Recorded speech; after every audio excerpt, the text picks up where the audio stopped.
You're scared of something you already are. Why he take this girl's clothes and throw them outside with the sprinklers on? There's going to be someone's opinion associated with your decision. Sometimes doing nothing is the most productive decision you can make. Sir, we know what you're doing. You is not slick. This is the Ever Airwaves Think podcast, brought to you by Live One Company, where we explore ideas that challenge, comfort, and clarify. I'm Liv, and in every episode, we break down life's complexities with intellect, insight, and a touch of curiosity. All right, we're on air.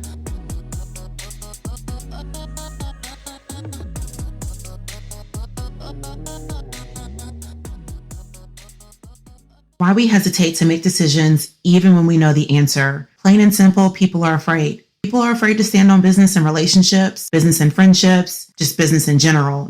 People are afraid of the consequences of their decisions. Again, they already know the answer, but what they're challenged with is the actual consequence of their decision. And that's why people hesitate to make those decisions, because of the outcome, like what the perceived outcome of that decision.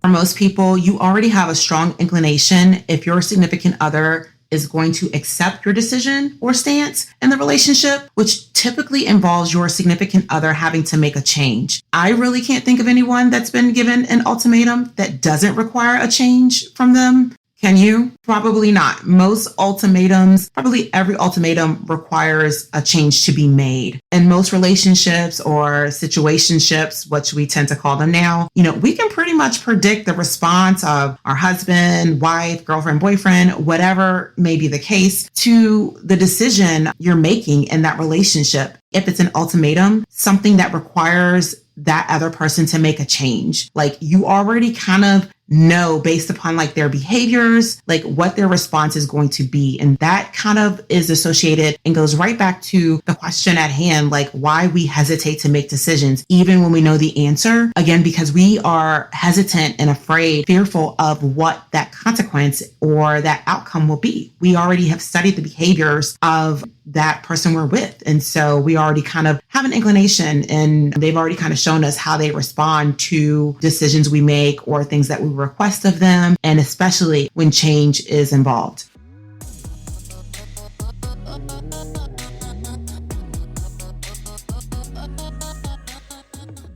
Quick story on how someone already knew the answer. I remember this girl was invited on a girls' trip I was going on. Yep, we were heading to Costa Rica for a week. It was about 10 of us girls deep. Hot springs me, yes. Mud bath me, yes. Put me in some natural waters and grill me some red snapper fish. Okay.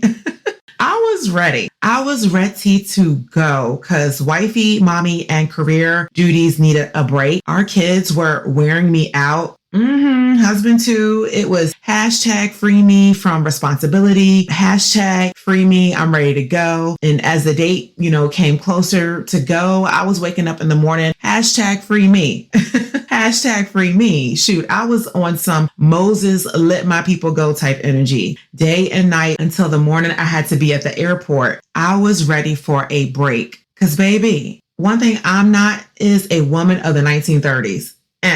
Okay, this queen will not be sitting up in the house all day finding solace, knitting a quilt and humming. Absolutely not. I demand you put me on an island stat. Sun rays and crisp blue waters me on a beach float right now. Because you're not about to have me confined to a rocking chair watching reruns of Andy Griffith for leisure. Shout out to Andy Griffin though. I used to love his other show, Matlock. Oh, and the show Murder, She Wrote with Angela Lansbury. Murder, she wrote.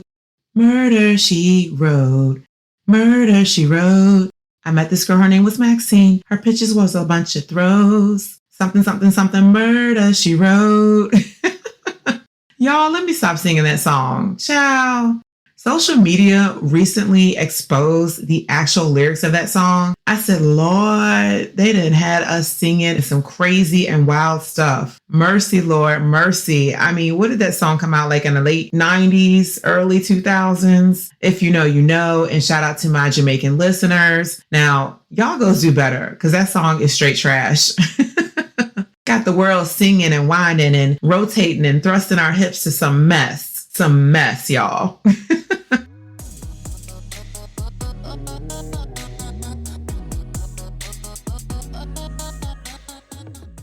Anyway, everyone wanted this one girl to come because she was a lot of fun and her energy was a vibe. She was one of those people that gets along with everyone. So she brings neutrality to the room. So she's one of those folks that, you know, you can just bring with you anywhere. And we always need a neutral, level-headed person because some of y'all real opinionated and not too many of us opinionated folks can be in the same villa and rooms for so long. At some point, somebody in their loud mouths got to go.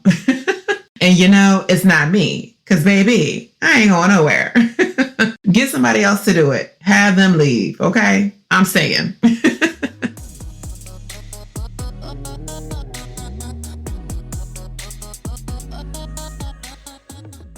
When it came time to make her deposit with the trip organizer, she was like, look, I'm making this deposit in good faith. I know it's not refundable, but I'm going to take a chance and hopefully I can go once my husband learns my deposit is non-refundable and he knows I deserve a break. But I already know my husband is going to say no, that I can't go. And if he finds out I made a deposit to go, I actually wouldn't be surprised if he throws my clothes out of the window. We were like, wait, what? That's crazy. That sounds a little crazy. He wouldn't do that. Well, her husband did not want her to go anywhere. He was the fun police. Okay. Woo, woo, woo. Always want to lock her up. Nobody was a bad influence on her but him. Keeping our homegirl in prison. Free her. Free her. Free her. Our group was actually a good influence. Okay. We were very good, very professional, very polite. We had manners. We were respectable women. Matter of fact, all of us were married with one of the girls in the group being engaged. So we needed a little escape from our husbands and kids that be driving us up the wall so we could come back rejuvenated and refreshed and hit the ground running back on our wifely, motherly, and career woman duties. Well, that's the story we were telling the hubbies. But we know we was going to have a good time, okay? And our hubbies knew it too.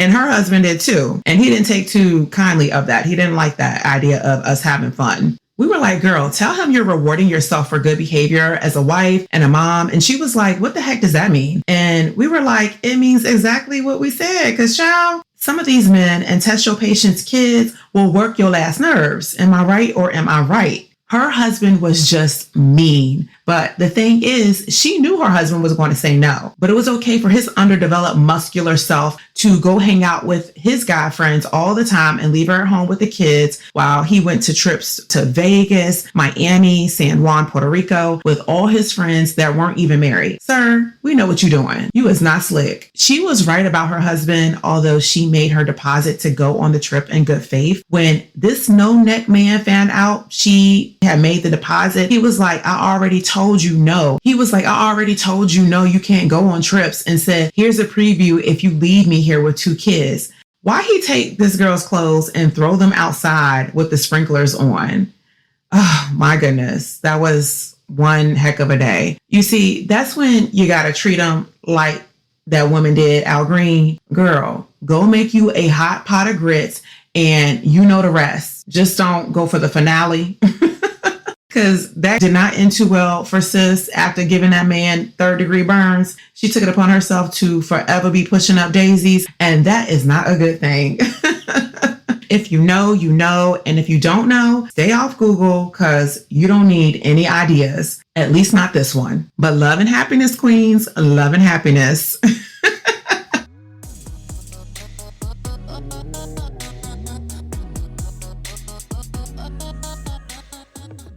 But as you see, she already knew how her hot mess husband was going to act. So the organizer ended up giving her her money back, even though, you know, there wasn't supposed to be any refunds. But we all felt bad for her. We was just like, give her money back. We FaceTimed her on WhatsApp every day. We were in Costa Rica so she could feel like she was there with us. And when we were in the hot tub with our pina coladas, we was like, girl, get your bikini on and get in your tub at home and join us. And then we even had food delivered to our house from a Caribbean seafood restaurant one night near her house. And we made sure to order a dish just for her and not for her where's my neck husband.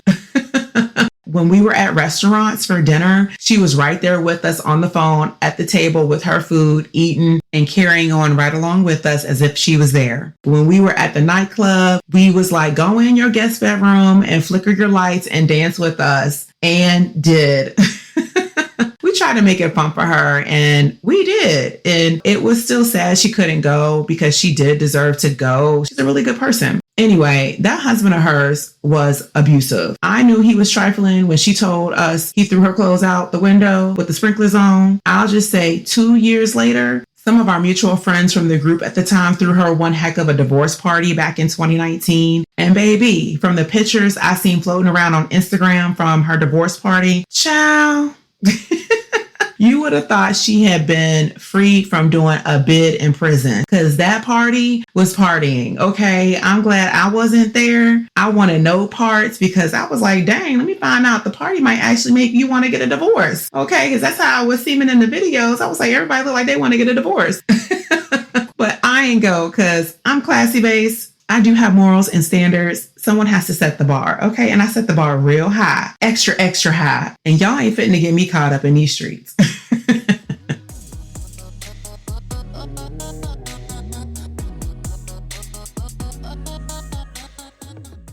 All right, let's dive back into this topic a little deeper about you already knowing the answer from a few more angles.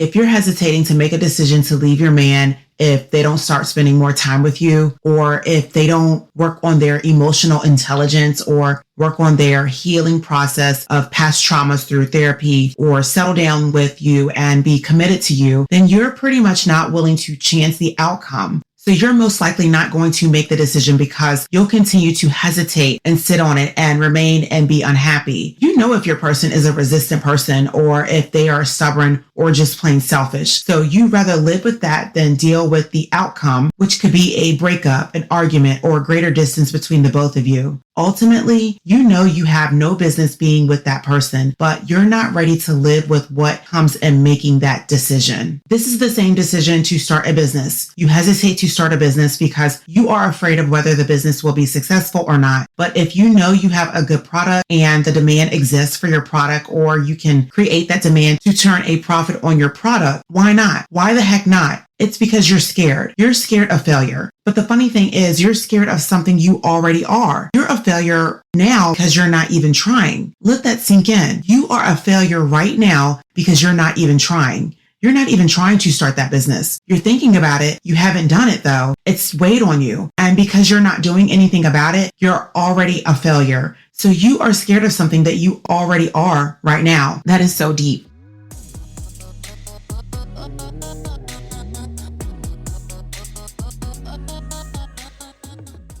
Every business owner and every entrepreneur have something in common, and that's the starting point. You have to start. Will everything be peaches and cream? Absolutely not. One of the definitions of business is the practice of making one's living by engaging in commerce. So again, when you hear the word business, think of the word practice and commerce, right? So the key word here is practice, which is the actual application or use of an idea, a belief, or a method, like a meaning in business. You are practicing your ideas. You are practicing your gifts and talents daily and putting a price tag on them and putting them in the marketplace to sell for someone to purchase, a consumer. There's a demand somewhere, right?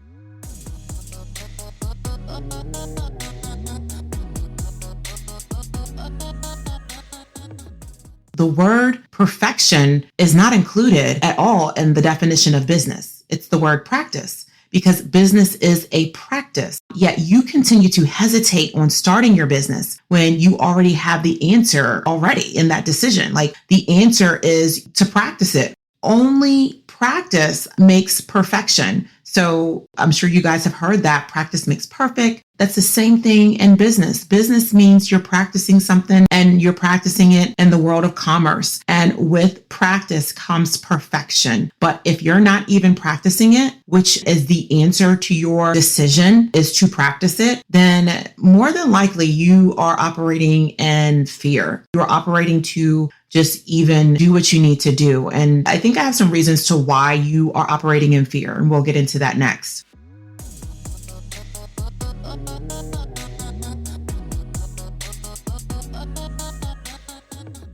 We have to stop being afraid of what others may think when it comes to making decisions. Others are always going to think. They're going to pass judgment, they're going to praise, and they're going to ridicule. It is human nature. It's going to happen. Since this is a given in life. Like we know that this is going to happen. It happens all the time. We need to actually give these people something to think about. We need to give them something to pass judgment about. We need to give them something to praise. We need to give them something to ridicule. It is a given. We cannot get through life without people's judgment, without people having something to say. I mean, why do you think social media exists? Because people have an opinion about something. You know, that's why Twitter, or what do we call it, X now? I mean, think about it. Everyone is making comments on Facebook posts, Instagram posts, because people have opinions. So no matter what you do, there's going to be someone's opinion associated with your decision. So once you accept that, once you get that in your mind that this is a given, like regardless of what I'm going to do in life, someone's going to say something, whether I do something or don't do anything at all, they're going to say something about whether I do it or I don't. So you might as well do it and stop worrying about what other people think. Worry about yourself.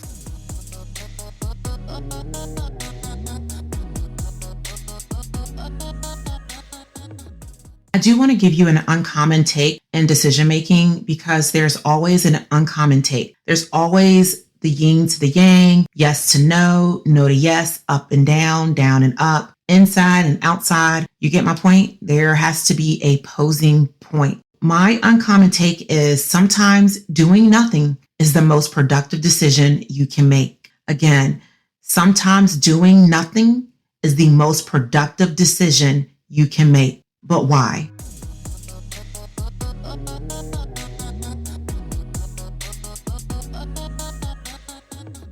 Let me pose a simple scenario to the reason why. Let's say you just got on an elevator and it's taking forever for the doors to close.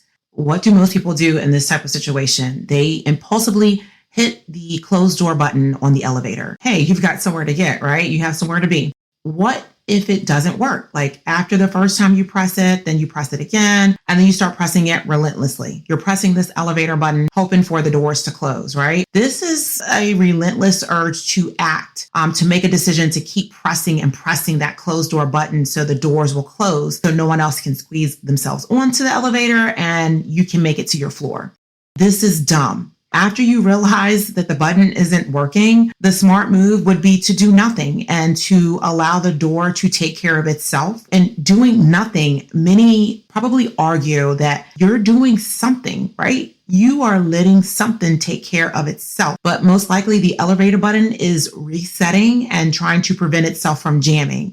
Doing nothing is only the best decision to make when you truly don't have the answer. Doing nothing, at times, it does prevent you from making hasty decisions. It gives you the chance to process information and explore your options and also figure out the best possible solutions and consult with people for help and guidance. Doing nothing is when you don't have the answer. But if you have the answers to the decisions you need to make and you don't make moves on them, then you are a sitting duck. You forfeited your power to be in control of your situation. You're giving that power to other people to make the decision for you, and opportunities meant for you to elevate you are literally falling by the wayside because of your indecision.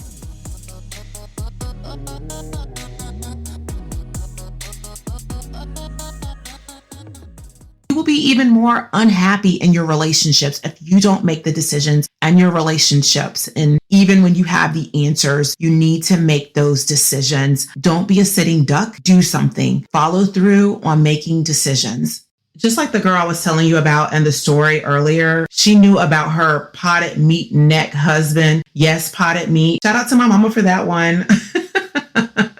My mom was telling me a crazy story recently, and she was like, yeah, something. And they had potted meat. I was like, what? What is potted meat?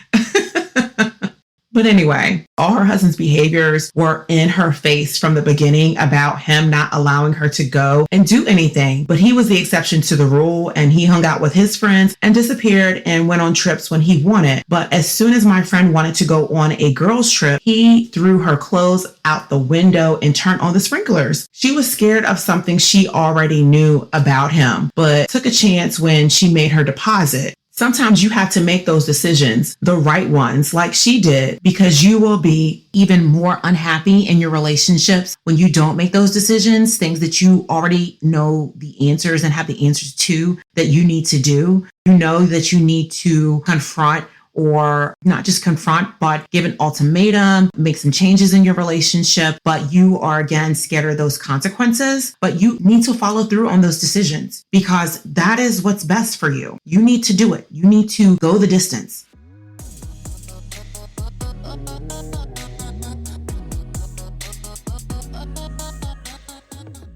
I want to leave you with this. It isn't always about knowing the right answer. It's about trusting yourself to choose. And when you trust yourself to choose, that means that you are going to move. You're going to have some action. You're not going to have inaction. You're going to make a decision. You're going to follow through. And when you follow through on your decisions, this map just opens up for you to be able to continue to navigate through. It's again, like back at that starting point where we talked about starting a business and following through on your goals and dreams and executing business ideas and turning them into commerce, right?